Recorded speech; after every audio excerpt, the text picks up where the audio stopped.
previous talk, we looked at the overview, or gave an overview, of the Great Divorce, that Lewis is going to be joining a number of souls on a bus ride to heaven.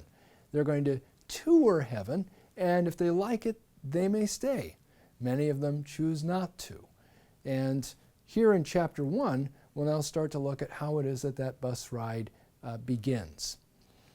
Lewis describes himself as being in a dark town and wandering around in this dark town. There's perhaps an allusion to the opening of Dante's Divine Comedy, where Dante finds himself midway in the journey of his life in a dark wood whereupon the right way is lost.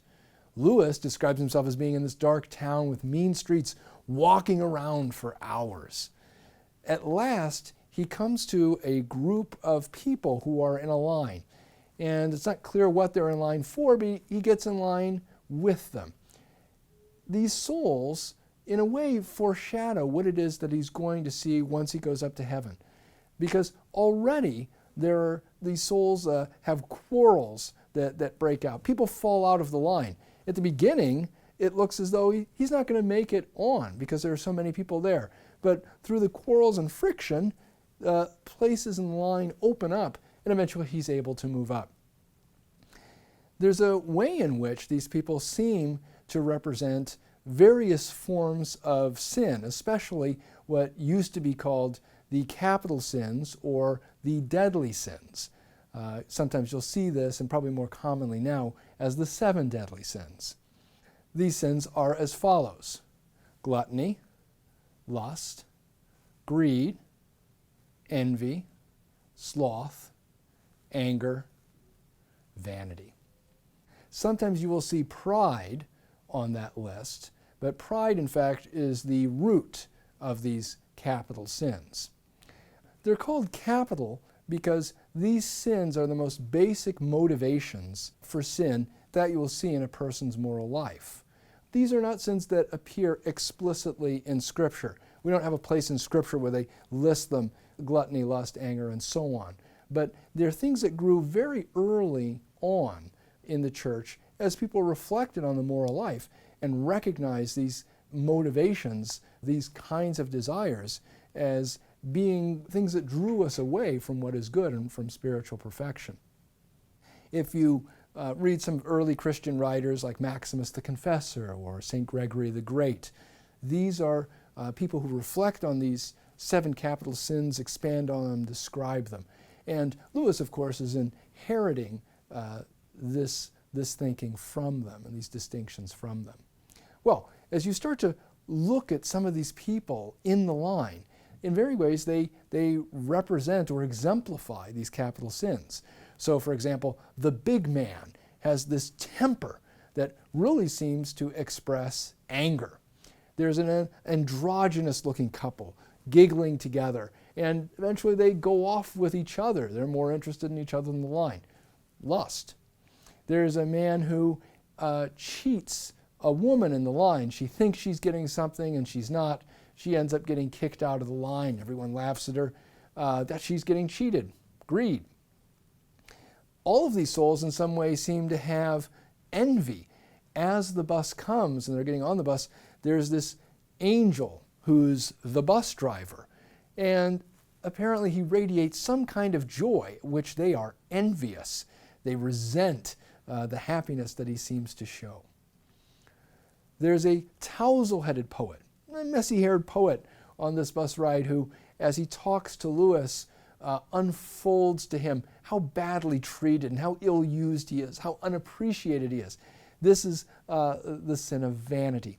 We usually think of vanity perhaps as being something where you're fussy about your looks, you're looking in the mirror and admiring yourself. But of course, vanity can be an excessive desire for the respect and attention of others. So this is plainly something that is a problem for this poet. All he can do is complain about how unappreciated he is, and he even commits suicide to make a statement about the lack of respect that he gets, that he thinks that he deserves more. Finally, pride, which is the root of all of these sins, seems to be displayed in this quarrelsome couple. In the line, one wants to do one wants to do the other thing, and they seem to have this kind of competition of unselfishness. One of them says that he's just there to please the other. I had no thought for myself. Now, although that sounds strange, you would think that unselfishness, how would this be among damned souls in hell? But notice the form of their unselfishness. Their unselfishness is competitive. They think that somehow by being unselfish, that they end up being the winner, and the person who looks selfish is the one who ends up being disgraced. This is the thing that comes up in the Screwtape letters, where Screwtape, when he recommends unselfishness instead of charity, points out to Wormwood that the great thing about unselfishness is that it focuses, oddly enough, more on the self, more on you giving something up, than really caring about the good of the other person. And that's what we see with these two people in line who are quarreling. They don't really care about what the other person wants or their good. They're more interested in taking a posture of unselfishness, of somehow being above the selfishness that they impute to the other person. Well, as we continue to read The Great Divorce, we want to keep an eye on the various ways in which these vices show themselves, but more generally than anything else, and more basic to all of these, is a kind of pride, is a kind of selfishness. That's why it is that pride is considered the principal of these 7 capital sins. They all take their root in a kind of excessive focus and excessive desire on the self. In the next chapter, we'll take a look at this tousle-headed poet and this intelligent man, and why it is that they're going to heaven, what it is that they seek to get out of it.